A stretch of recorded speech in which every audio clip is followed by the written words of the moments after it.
Bienvenidas a Sin Maquillaje, pero con tacones, el podcast. Acércate, mi nombre es Ana Taris González y junto a ti estaré en Sin Maquillaje, pero con tacones. Recuerda llegar a este espacio con tus tacones. Hola, soy Nayeli Yojavet y junto a Ani estaremos con ustedes en Sin Maquillaje, pero con tacones, el podcast. Hola a todas, muchas gracias por acompañarnos nuevamente a un episodio más de Sin Maquillaje pero con tacones.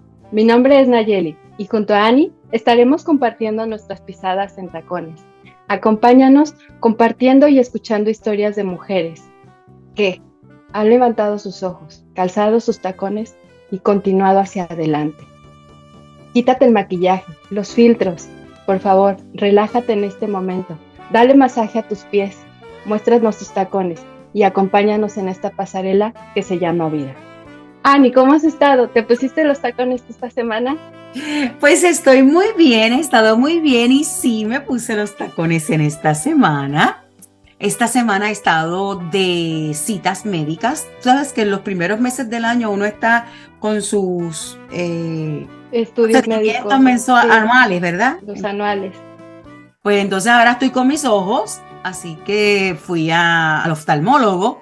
Mañana tengo una cita con otro especialista porque vieron algo en la retina, pero no es nada de qué alarmarse. Así que he estado en tacones de médicos y me he sentido muy cómoda y todo ha estado muy bien, gracias a Dios. ¿Y tú? ¿Te pusiste tus tacones? Ani, esta semana zapato bajo. ¿Sabes que hay de esas semanas en que haces bastantes cosas y al final del día dices, ¿pero qué hice? Bueno, esta semana me ha pasado eso. He estado trabajando, pero sobre todo me he estado dedicando tiempo a mí. Entonces, por eso digo que esta semana son tantas cosas que he hecho, pero todas en mí. Y antes de continuar, te voy a ganar la palabra, Ani, porque la semana pasada estuvimos platicando sobre la historia de Tammy, ¿cierto? Y yo me quedé todavía con, falta una parte que contar. Y esta parte hoy quiero que tú la compartas con nosotros, Ani. ¿Podemos hablar el día de hoy sobre tu libro, por favor?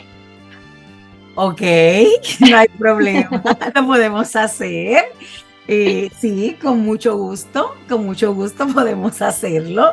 Gracias por la sorpresa.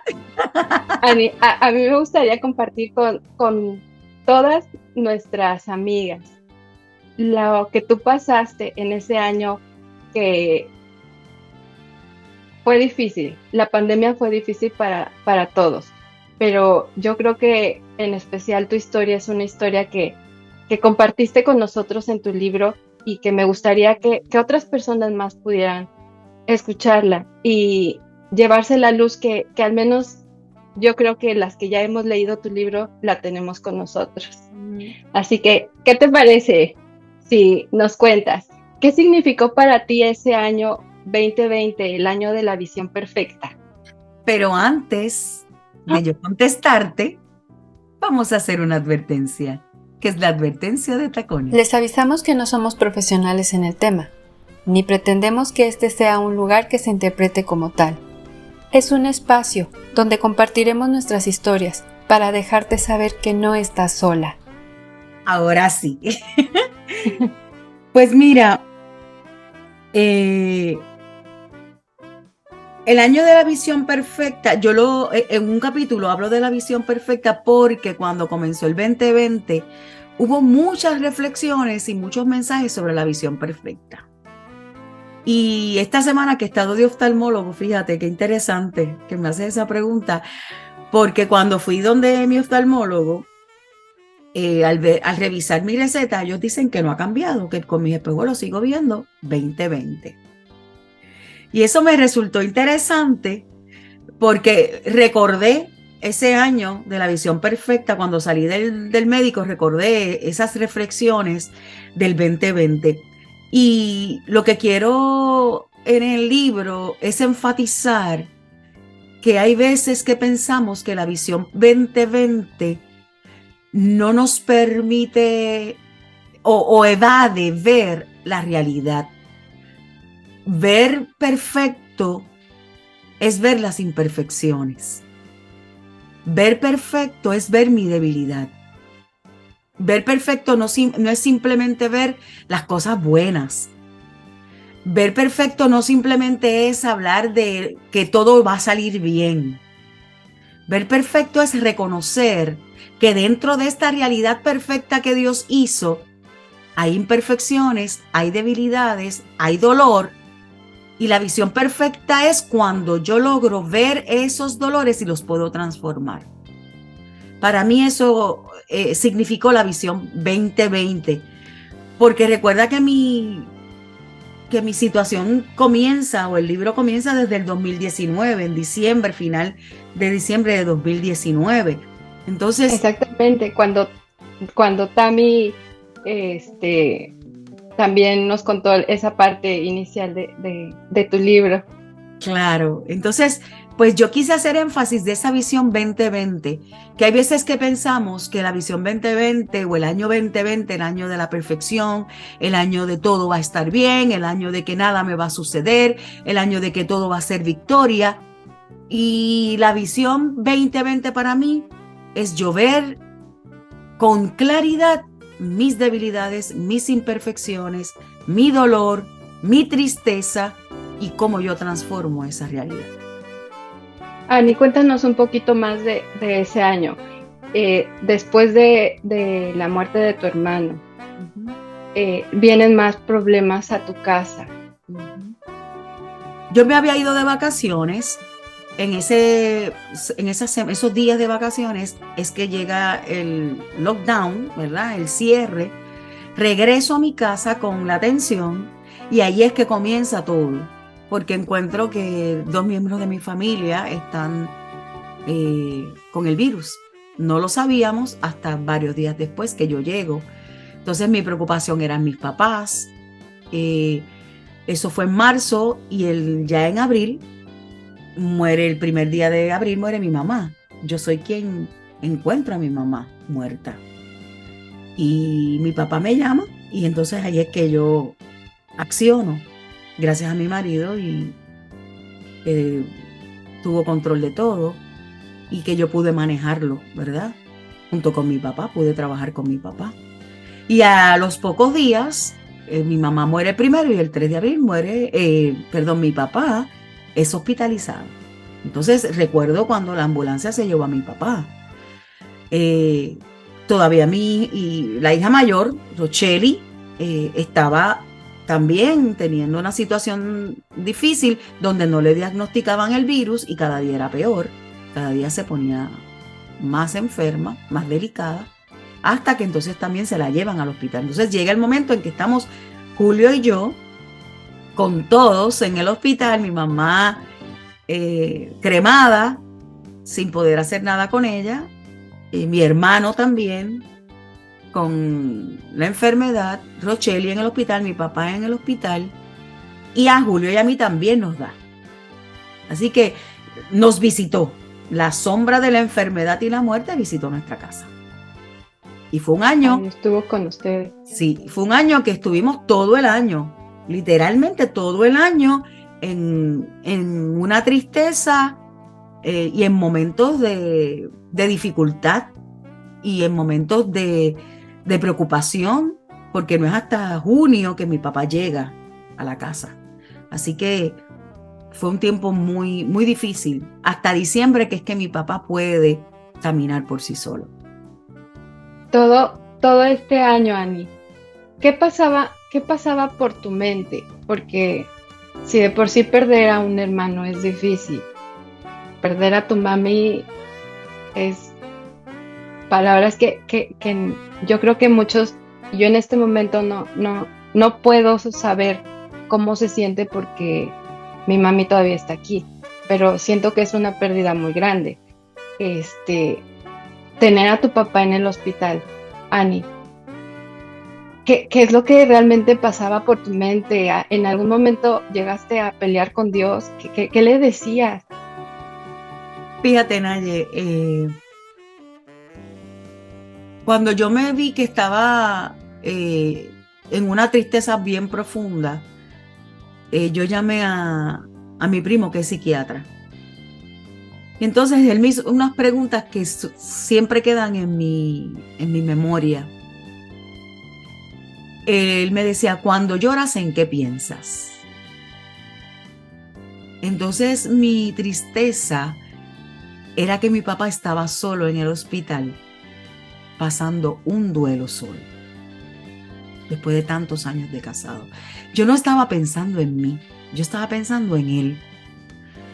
Y entonces ahí yo entendí que la tristeza profunda que yo tenía no era tanto de porque yo tenía el COVID, no era tanto de porque yo tenía dolor en mis costillas, no era tanto porque yo estaba en un lockdown, no, mi preocupación eran los que estaban fuera de mi casa que no tenían respuesta, que no teníamos respuesta, que no teníamos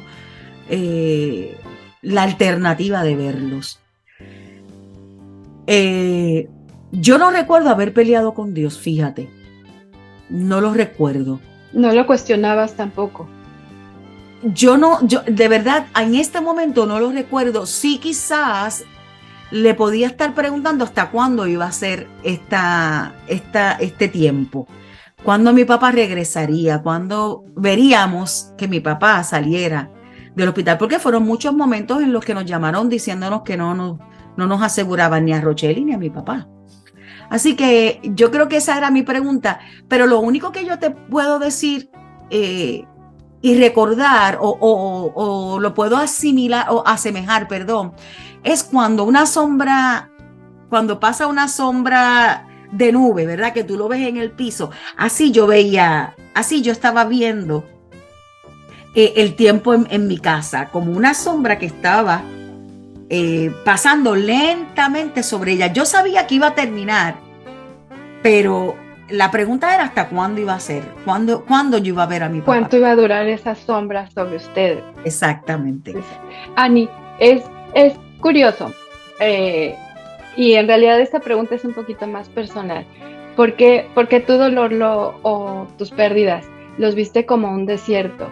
No sé, algunas personas ven un mar en tempestad, otros una jungla, perdido en una jungla a la mitad sin saber hacer nada. ¿Por qué un desierto? Cuando niña nos explicaban cómo eran los desiertos en las escuelas bíblicas. Entonces los desiertos no son lo que nosotros vemos en las películas de arena blanca, un sol resplandeciente. Los desiertos son lugares rocosos, lugares donde habitan animales salvajes, donde las temperaturas son extremas. Hay un calor intenso o un frío terrible. Así que yo vi mi vida como un desierto porque había rocosidad, había noticias que eran como animales salvajes, pero también lo vi porque es un lugar desierto de soledad. Y entonces, a pesar de que mi esposo estaba conmigo, el dolor que yo vivía era muy particular porque era mi mamá, era mi papá, era mi hermano. ¿Te sentiste sola? Él tenía su desierto, él tenía su lugar y también él experimentó momentos de soledad en su desierto. Cada cual vive su desierto. Y entonces, por eso le llamé desierto, porque fue un desierto que iniciamos con la muerte de mi hermano, con esa tristeza, porque es el segundo hermano que yo pierdo. Yo perdí ya un hermano hace unos años atrás, en el mismo fin de semana de mi suegro. Yo perdí a mi hermano menor y a mi suegro el mismo fin de semana. Mi suegro muere sábado y mi hermano muere domingo de madrugada. Así que ese fin de semana yo estuve de velorios y entierros. Fuerte, sí. El mismo día que yo enterré a mi hermano, Pérdidas. el mismo día que enterré a mi suegro. Así que ya yo había vivido el duelo, pero este desierto en particular, no solamente estaba la muerte de mi hermano, sino la muerte de mi papá, la enfermedad la muerte de tu mamá. Perdón, la muerte de mi mamá, la enfermedad de tu papá y la enfermedad de Rochely, la enfermedad de mi hermano y la enfermedad de nosotros. Así que fueron muchos eventos en los cuales la soledad nos visitó Más súmale el lockdown. No había manera de compartir el dolor, a menos que fuera por mensaje de texto. Pero en esos momentos es cuando tú quieres un abrazo, cuando tú quieres un hombro donde llorar. Yo quiero hacer aquí una pausa porque a lo mejor nuestras amigas no están bien situadas en el tiempo, pero todo esto fue exactamente cuando estaba iniciando la pandemia, ¿cierto, Ani? Cuando la información todavía no era clara, cuando todavía no sabíamos realmente si el aislarnos, si el cubrebocas nos estaba ayudando, no teníamos información sobre medicamentos que pudieran sacarte rápido de esta enfermedad. Entonces, fueron esos momentos en donde el caos realmente se apoderó del planeta entero y pues es Ani la que nos está compartiendo estos momentos. Ani, ¿en qué momento tú sentiste que esa nube, ese desierto, te dijo, aquí estoy para enseñarte algo? ¿Sentiste algún momento esa parte? Como el desierto comenzó en el 2019, con la muerte de mi hermano, cuando yo llego de Texas, de estar con Tamara, que nosotros estuvimos casi un mes con ella, nosotras hicimos un libro de meditaciones juntas. Entonces, todas las semanas nosotras nos llamábamos para hablar de la meditación que hicimos en la semana, porque es un libro de meditaciones que creo que lo tengo conmigo aquí, porque en esta área yo tengo los libros que hago. Sí, míralo aquí. Yo hice este journal, este diario de oraciones. Y entonces nosotras nos llamábamos porque era semanal. Y nos dábamos el tiempo de escribir las reflexiones que viéramos en la semana. Entonces, pues, nos llamábamos y estábamos el sábado o el domingo, el día que nos llamáramos, al final de semana, para hablar de nuestra reflexión. Así que ese desierto, nos sentimos acompañadas y pudimos ver a Dios porque esas reflexiones nos ayudaron. Yo creo que, fíjate, ahora hablando contigo, ya entiendo por qué no fue una amargura y una angustia tan profunda. Sí fue una tristeza muy fuerte, pero no caló o no hizo mella en mi espíritu, porque todas las semanas, durante 52 semanas, nosotros hicimos este journal. Entonces yo creo que esto fue lo que nos ayudó a ver que en el desierto hay momentos donde podemos encontrar descanso y reposo gracias a esas reflexiones que pude hacer con Tamara. Ani, después de que tú mejoraste en tu condición de salud, tu papi todavía seguía en el hospital, Rochely seguía en el hospital, ustedes tenían pues pocas noticias sobre ellos también. ¿En qué momento tú sentiste que podía pasar esa nube, que ese desierto volvería a abrir las puertas para que ustedes salieran de ahí? Mira, el desierto muchas veces abría puertas y se cerraban, porque en muchas ocasiones a mi papá no lo daban, no le daban más alternativas ni le daban más horas de vida, y al otro día amanecía como si nada. O sea, todos los días nos llamaban los doctores, nosotros no nos podemos dejar de eso. Con Rochely fue diferente porque la dieron de alta y ella pudo recuperar. Y vimos su recuperación con nosotros. Ella nos daba esperanza. Pero mi papá estuvo más tiempo en el hospital. Entonces, hubo momentos en que nos llamaron a decir, no está respondiendo. Hasta un día que me llamaron. Y la doctora me dice, te voy a dejar pasar a ver a tu papá. Y cuando yo llegué no me creían, porque era imposible, no te dejaban pasar. Entonces yo le dije, hablé con la doctora, llamé, ella me dijo que viniera, que podía ver a mi papá. Y después de eso pude ver a mi papá. Cuando ella me vio, cuando yo le vi la cara a esa doctora, yo entendí que a mi papá no le quedaban más horas de vida. Así que, por eso te explico, que con eso te quiero decir que hubo momentos en que Mapi mejoró ya pronto y volvía de nuevo. Se cerraba la puerta. Se abría de una manera, lo dieron de alta, se va para el lugar de rehabilitación, allí hubo complicaciones, volvieron a cerrarse las puertas. Yo creo que yo vi el desierto que estaba abriendo poco a poco su puerta cuando mi papá llega a mi casa y allí lo podemos cuidar nosotros. Hubo momentos en que se lo llevaron nuevamente al hospital, que vuelven a cerrarse las puertas. Todavía no. Así que yo creo que el desierto comenzó a darnos tregua y a dejarnos ya por fin un poquito las puertas abiertas cuando ya está terminando el año. Cuando ya papi va mejorando en su respiración, cuando todos los días yo le hacía ejercicios de respiración. Yo me convertí en terapista respiratorio, yo me convertí en terapista físico gracias a un amigo que tenemos en Yauco, que vive en Guayanilla, pero nos criamos juntos. Titito es técnico técnico respiratorio y yo lo llamaba, constantemente lo estábamos llamando. Y entonces pude adquirir unas destrezas y empecé a hacer ejercicios con él hasta un día que mi papá dio 100 en respiración.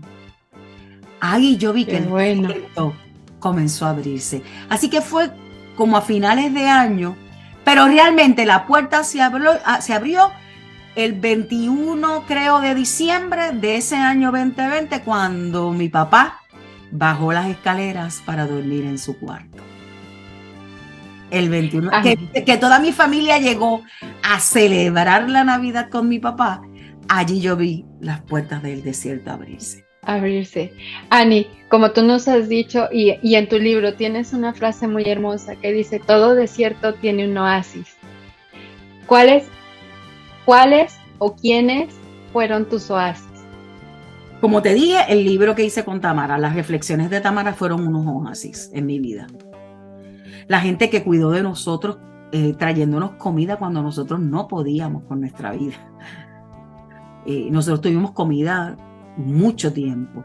Cuando tuve personas que vinieron a ayudarme, cuando mi hermano se recuperó, que vino a ayudarme a cuidar a mi papá, porque él dormía en mi cuarto. Entonces nos turnábamos. Cuando los terapistas llegaban a darle terapia a mi papá, esos son oasis. Cuando las enfermeras venían a visitar, el oasis cuando llegó a mi casa, que yo pude tener cuidado de él. Cuando yo vi que poco a poco mi papá se levantaba, mi papá no podía caminar, mi papá no podía sin respirar por sí solo, mi papá llegó sumamente hinchado. Entonces vi oasis con las personas que se acercaron, los mensajes, las oraciones. Yo recuerdo un pastor que una mañana me llamó y me cantó. Lo único que hizo fue cantarme y orar. Ese pastor ya, el reverendo Pedro Hernández, ya mora con el Señor. Pero él me cantó. Así que fueron oasis de gente, de experiencias, de momentos donde yo vi que el Señor estaba conmigo. Pero los oasis semanales con las reflexiones con Tamara, además de las llamadas y todo lo demás. Ani, ¿en qué momento tú sentiste que escribir este libro, Pandemia en el Desierto, o qué te motivó, mejor dicho, qué te motivó para escribir toda esta experiencia y plasmarlo en Pandemia en el Desierto? Bueno, yo siempre había querido escribir un libro y siempre le había dicho a Dios de que voy a escribir, yo quiero escribir un libro, porque dicen que uno tiene que plantar un árbol, escribir un libro, tener un hijo. Yo no tuve un hijo, el mío se abortó a los 8 meses, a los 8 semanas, así que pues ya yo tuve un abortito, así que ya tuve un hijo, ya planté un árbol. Me faltaba escribir el libro, aunque tengo hijos también adoptados por la vida que Dios me dio. Yo tengo, ¿verdad? Esa bendición. Pero no sabía de qué escribir. Cuando atravieso esta situación y me pongo a escribir con Tamara durante las semanas, yo dije, oye, esta puede ser una buena experiencia de contar la historia. Y creo, si no estoy equivocada, creo que Yarilis fue la que me impulsó. Ani, escribe, tú puedes hacerlo, escribe la experiencia y escribí, y mi hermana también. Entonces empecé a escribir boberías, 2 o 3 cositas, hasta que poco a poco fue el primer capítulo, boberías, así, por temas. Hasta que entonces un día seguí y todos los días escribía algo según recordaba, y hasta que terminé, aunque ya lo había terminado, ya la editora lo había visto, pero yo entendía que no había terminado porque no había podido enterrar a mi mamá. Entonces yo dije, yo creo que yo debo terminar cerrando con el entierro de mi mamá, de las cenizas de mi mamá y de mi hermano.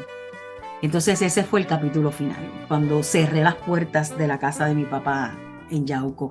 Ahí fue, las puertas del desierto estaban abiertas, pero yo las cerré cuando salí de mi casa el día que terminé todos los asuntos de haber enterrado a mi mamá. Por eso, Qué lindo. Es cierto, por eso escribí. Eso fue lo que me inspiró, porque mi experiencia puede servir a otros. Claro que sí, Ani. A mí, esa parte en la que tú nos compartes que empezaste poquito a poquito a escribir lo que recordabas, todas esas experiencias, plasmarlas en un papel, transformar esos sentimientos para hacer luz a otras personas, para llegar, que esas palabras lleguen, iluminen la vida de otras personas, son cosas que inspiran. Y yo creo que para nosotras tú eres una mujer con los tacones bien puestos, Ani. Gracias por compartir con nosotros esta historia. Yo sé que saqué un poco de lo que teníamos preparado, pero en verdad quería que tú compartieras con nosotros esta parte de lo que es para ti Pandemia en el Desierto. Gracias. Ani, ¿qué te parece si continuamos compartiendo algunas de las historias también de mujeres en tacones? Claro que sí, claro que sí. ¿Cuál es tu ¿Sale? mujer? Cuéntame. En esta semana voy a hablar de una mujer que es escritora también como tú, que es reportera, y ella es Johanna Bonet. Johanna Bonet nació en España en 1966. Actualmente escribe columnas para La Vanguardia. Ella ha sido la directora de la revista Marie Claire, con la que ganó 8 premios ARI. Estos premios se les dan a las empresas que son comprometidas con los cambios sociales, y ella personalmente también ha ganado premios por impulsar los derechos de las mujeres, pelear por la equidad, la defensa de los niños y el ataque en contra del bullying. A sus 22 años, ella, antes de terminar todavía sus estudios, ya era la jefa de edición en el Colegio de Abogados en España, en Barcelona. Tiene 8 libros escritos hasta el día de hoy, entre ellos algunos que ha hablado sobre el papel de la mujer, y me gustaría compartir con ustedes el de Fabulosas y Rebeldes, Cómo me hice mujer. En este libro ella nos cuenta parte de su historia. Ella es Johanna Bonet, y para cerrar quiero darle gracias a Dios, porque hace menos de un mes la dieron de alta. Ella ha estado padeciendo de un carcinoma en mama, pero afortunadamente la han dado de alta en este mes. Qué bien, qué bien. Wow, qué interesante. Cómo cuando tú te decides a hablar de tus historias o hablar de lo que tú crees, puedes llegar a tanto. Esta mujer nos inspira a que no nos quedemos calladas, a que nuestra historia puede ser la historia que le dé esperanza a alguien, la historia que anime a alguien. Y el hecho de que trabaje por los derechos de las mujeres y el hecho de que escriba por eso es digno de admirar. Y fíjate, yo tengo un blog y ahí comenzó la escritura mía. Ahí fue que comenzó ese deseo de seguir escribiendo y terminar el libro. Y yo creo que si nosotros tenemos la capacidad de impactar a alguien, hagámoslo. aunque nosotros impactemos una vida, eso es suficiente. No tenemos que tener mucha gente que nos siga. Con que una persona nos lea, estamos haciendo el trabajo. Estamos cambiando la vida de una persona, porque esa persona va a cambiar su vida, va a cambiar la vida de otros, y esto va a ser una cadena. No es cuestión de cuántos nos siguen, no es cuestión de cuántos nos leen, es cuestión a quiénes impactamos. Y que si yo impacto a una persona, con eso me doy por servida. Y esta mujer me inspira a seguir hablando, a seguir buscando alternativas para que la gente escuche, a seguir hablándole a las mujeres de que somos capaces, de que nadie nos puede detener. Así que yo soy del Team Joan. Claro que sí, Ani. Además, ¿sabes qué? Una característica que yo encuentro en las dos, en ti y en Joan, que ustedes han transformado sus historias, lo que han vivido, en letras, y han compartido con nosotros esas historias. ¿En qué transformas tus eventos diarios? ¿Qué es lo que haces con tus experiencias? ¿Qué creas con esas experiencias? ¿Y qué compartes a los demás? Yo creo que esa es una parte muy importante, como tú dices, Ani, para seguir esos ejemplos. Es así. Ani, y cuéntanos, ¿qué tenemos hoy de la historia del calzado? Pues mira, tengo una información que me encantó. ¿Tú sabías que los hombres usan tacones altos antes que nosotras las mujeres? Sí lo sabía, Ani, lo había leído ya. Sí, porque yo sé que tú eres una ratoncita de biblioteca. Yo no lo sabía. Yo me di cuenta cuando he estado leyendo sobre el calzado. Y esto fue a mediados del siglo XV. Los tacos estaban relacionados con el estatus social, no con cuestiones de género. O sea, el taco no tenía nada que ver con el género, era el estatus social. Los hombres lo usaban porque les facilitaba el uso del medio del transporte de ese tiempo, que eran los caballos. Entonces, usar tacones altos no solo eran más fáciles de poner, sino que también por aquel entonces el uso de los caballos era imprescindible y los hombres necesitaban un calzado adecuado para montar y que se adaptase bien a los estribos. Pero yo leí una frase que lo he seguido investigando y todavía no he conseguido, pero dicen que en el Medio Oriente a los zapatos le agregaron los tacones para alzar el pie de la arena ardiente del desierto. Ani, sí les creo, de verdad, aquí en la Isla del Padre, cuando tú caminas en verano, los que saben, a mediodía no se camina por la arena, porque en verdad te quema los pies aún con zapatos. Entonces tú debes tener una plataforma por lo menos para que evite todo ese contacto con la arena y el calor. Porque pues tenemos temperaturas arriba de los 40 grados centígrados, que son más de 100 grados Fahrenheit. Pues eso en el Medio Oriente dicen que ellos agregaron el tacón para poder caminar en el desierto. Así que yo me puse tacones en el desierto. Y ahora también estoy recordando a los jockeys, los corredores de caballo, cómo son sus botas y el pequeño tacón que tienen para exactamente acomodarse en los estribos. Exactamente. Así que sí, mira, y entonces, ¿qué tacones vamos a recomendar en esta semana a nuestras amigas que nos están viendo o escuchando? Bueno, Ani, voy a comenzar yo hoy compartiendo esta historia. Es la historia de un niño que tiene 12 años, apenas 13 años, Connor O'Malley. A él lo viene a visitar en sus sueños, voy a dar este spoiler alert, en sus sueños viene a visitarlo un monstruo, que es en realidad un árbol. Este árbol le va a contar 3 historias y le va a pedir que la cuarta, la historia la cuente Connor. En estas 3 historias, los mensajes que le envía el árbol a Connor son momentos de lo que él está pasando en su vida. La primera de ellas es que las cosas a veces no son lo que aparentan y que tenemos que abrir realmente los ojos para ver las cosas tal cual son. y encontrar la verdad.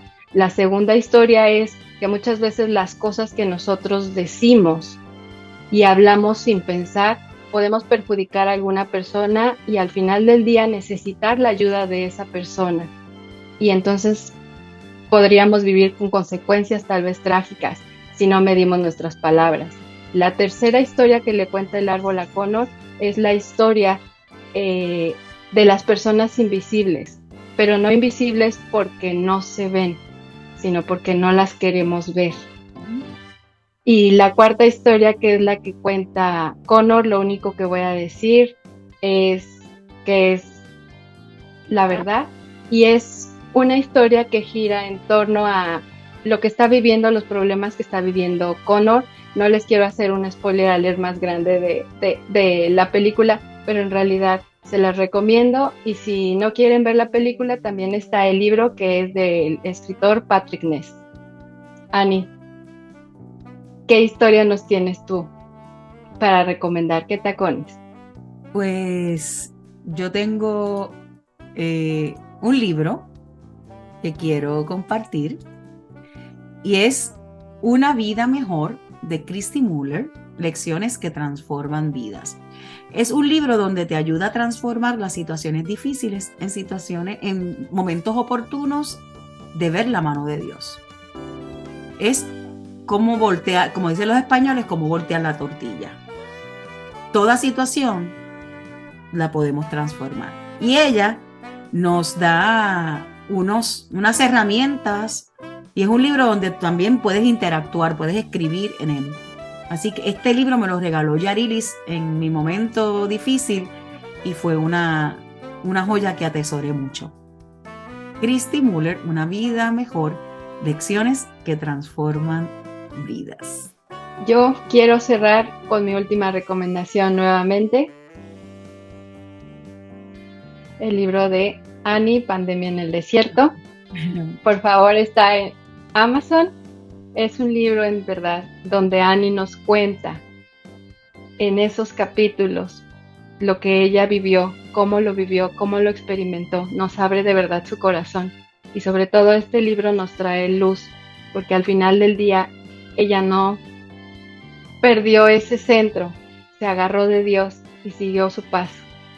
Así que les recomiendo este libro. No se lo pierdan, por favor. Gracias, Naye. Gracias. Gracias por la invitación que me hicieras a tu espacio. Nuestro espacio, Ani, nuestro espacio. Pero esta vez fui yo la invitada ahí. Me hubieras dicho, me hubiera puesto el lipstick rojo. De verdad. Pero no, Ani, quería que compartieras con nosotros esta historia, darle continuidad a lo que vimos en nuestro episodio anterior. Soy capaz de transformar, soy capaz de sanar ese dolor. Y yo creo que tú lo hiciste hermosamente, transformando tus experiencias, plasmándolas en ese libro hermoso. Amén, amén. Qué bueno. Bueno, pues qué beneficio obtuvimos hoy, Naye. Ani, yo me quedo con la parte en la que tú dices esos oasis que llegan a nuestras vidas, que son esas pequeñas cosas que nos levantan día a día. Podemos estar en esa montaña rusa, subidas y bajadas, pero Dios siempre pone en nuestro camino personas, cosas, no nos deja solos, Él nos acompaña, y con esos oasis en la vida debemos abrir bien los ojos y entender que no estamos solos, que en cada momento podemos salir adelante de la mano de Dios. Sí. ¿Y tú, Ani? Pues yo me quedo con el ánimo de Joan.